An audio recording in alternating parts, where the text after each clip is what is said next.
மனதை ஒரு புள்ளியில் இருக்கு. தாரணைகள் மனதை வந்து ஒரு புள்ளியில சதா யோகியை நினைச்சிருந்தாலே ஒரு தாரணை தான். இவங்களாம் யோகி தாரணைகள் இருக்கும்.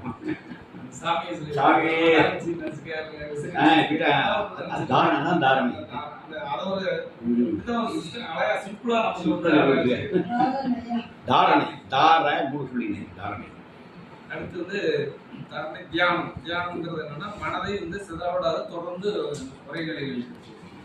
அடுத்து சமாதிங்கிறது அந்த நிலையிலேயே அந்த ஸ்டேஜ் மனமற்ற இடத்துக்கு மனம் நின்று அந்த இடம் சமாதி. மனம் நின்று போற இடம் சமாதி.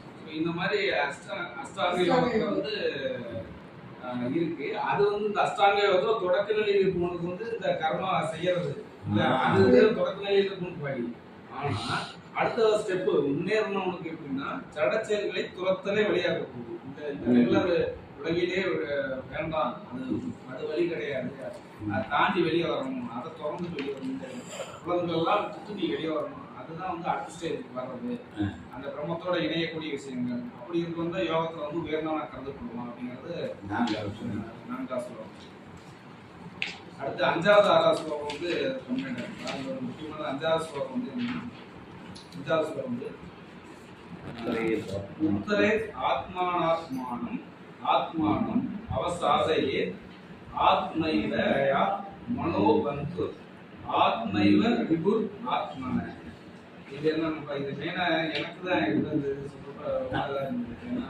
என்னன்னா இதை பாட்ட சொல்லணும். உத்தரேத்னா விடுதலை செய்ய வேண்டும், ஆத்மனா மனதால், ஆத்மானம் கட்டுண்ட ஆத்மா, அவசாதையே கீழ்நிலையை அடைய செய்தார், ஏவ அப்படின்னா நிச்சயமாக, ரிபுனா எதிரி, பந்துனா நண்பன். அதாவது மனதோட உதவியால் தன்னை உயர்த்தி கொள்ள வேண்டும் தவிர தாழ்த்திக் கொள்ளக்கூடாது, தாழ்த்திக் கொள்ளவும் கீழ்நிலைக்கும் செல்லக்கூடாது. ஏனெனில் மனமே கட்டுண்ட ஆத்மாவின் நண்பனும் எதிரியுமா. மனசுதான் வந்து நண்பனுக்கு எதிரியா இருக்கு. அதனால வந்து நீங்க வந்து மனசை வந்து கட்டுப்பாட்டுக்குள்ள வச்சுக்கணும். அதே நேரத்தில் கார்த்திக்கிட்டு ஒரு இம்பீரியாட்டிக் காம்ப்ளெக்ஸ்குள்ள போய்கொண்டு இருக்கவே கூடாதுங்கிற விஷயத்தை நீங்க அது நிறைய இப்ப இருக்கக்கூடிய காலகட்டத்தில் பொதுவாகவே இந்த சமூகத்தில் குழந்தைகள் வந்து சுப்பீரியாரிட்டி காம்ப்ளெக்ஸோட இம்பீரியாரிட்டி காம்ப்ளெக்ஸ் தான் இம்பீரியாரிட்டி காம்ப்ளெக்ஸ் தான் இருக்கு. ஸோ அந்த இம்பீரியாரிட்டி காம்ப்ளெக்ஸ் இல்லாமல் இருக்கணுங்கிறத இப்போ வந்து அடுத்த மனதை வென்றவனுக்கு மனதை சிறந்த நண்பன், ஆனால் அவ்வாறு செய்ய தவறியவனுக்கு அதுவே மிகப்பெரிய விரோதியாகும். அடுத்து 7வது என்ன மனதை வென்ற